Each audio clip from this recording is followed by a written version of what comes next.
Kufuatia aliyekuwa makamu wa rais kuwasilisha taarifa ya kujiuzulu na baadaye kupoteza uwanachama wa chama cha siasa, zimeibuliwa hoja mbalimbali za kikatiba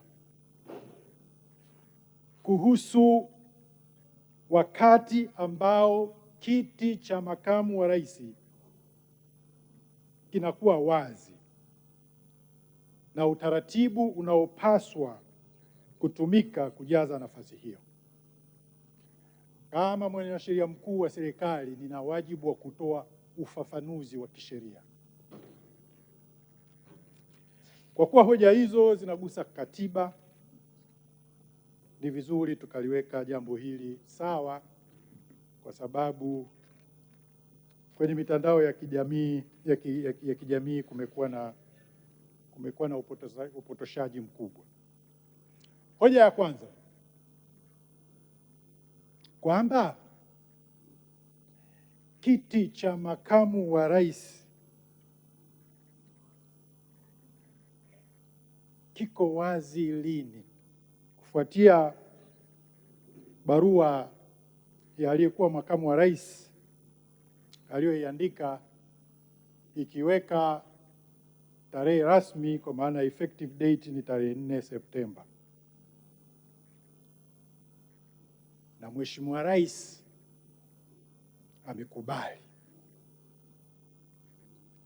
Kwa hiyo kwa hali hiyo, tarehe rasmi itakuwa tarehe 4 Septemba kwa mujibu wa ibara ya 149(2), kwa sababu ibara ya 149(2) inatambua kwamba mtu aliyetoa taarifa ya kujiuzulu, basi tarehe ya kujiuzulu itakuwa ni ile siku taarifa hiyo imepokelewa, au tarehe nyingine iliyotajwa kwenye barua hiyo, tarehe nyingine ya baadaye iliyotajwa kwenye barua hiyo.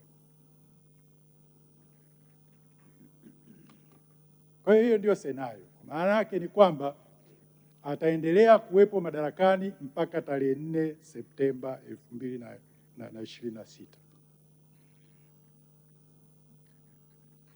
Sasa tunakuja kusema kwamba kwa kuwa maisha yanaendelea, je, ni zuio yanapotokea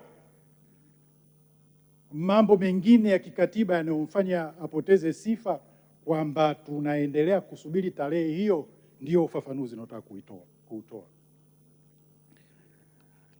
Ibara ya 50 kifungu kidogo, ibara ndogo ya 4, ambayo wengi ndio wamejikita kule.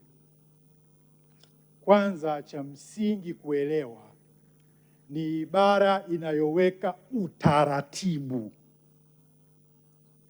wa namna ya kujaza nafasi hiyo. Sasa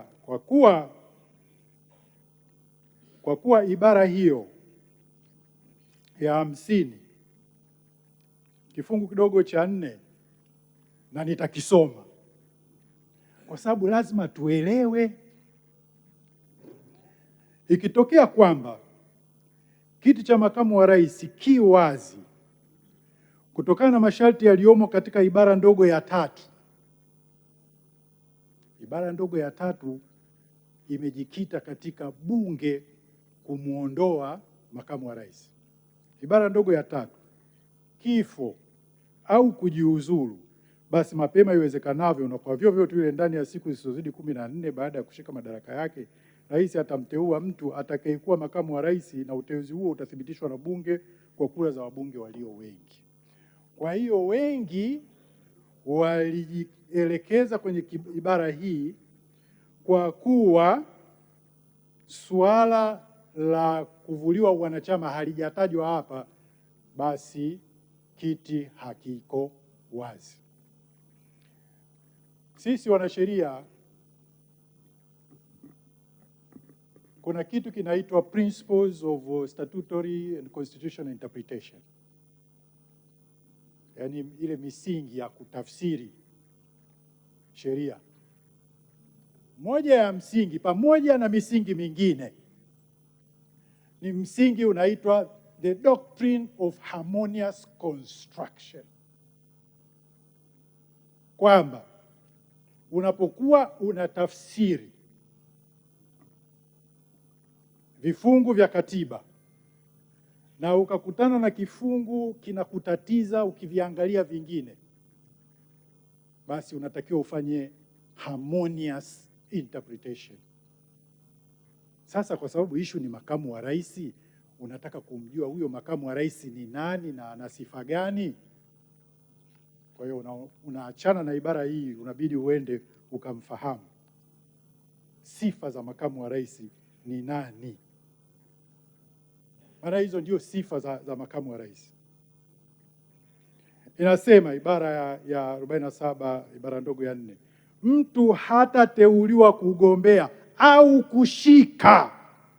Mara nilimsikia mpotoshaji mmoja anasema ibara hiyo inahusu wakati wa kugombea tu.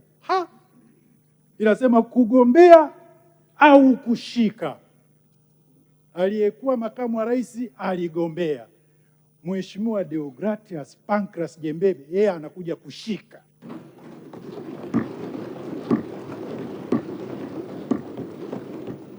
Kwa hivyo basi, mtu hatateuliwa kugombea au kushika kiti cha makamu wa rais wa Jamhuri ya Muungano isipokuwa tu, namba 1, raia wa kuzaliwa wa Jamhuri ya Muungano kwa mujibu wa sheria ya uraia.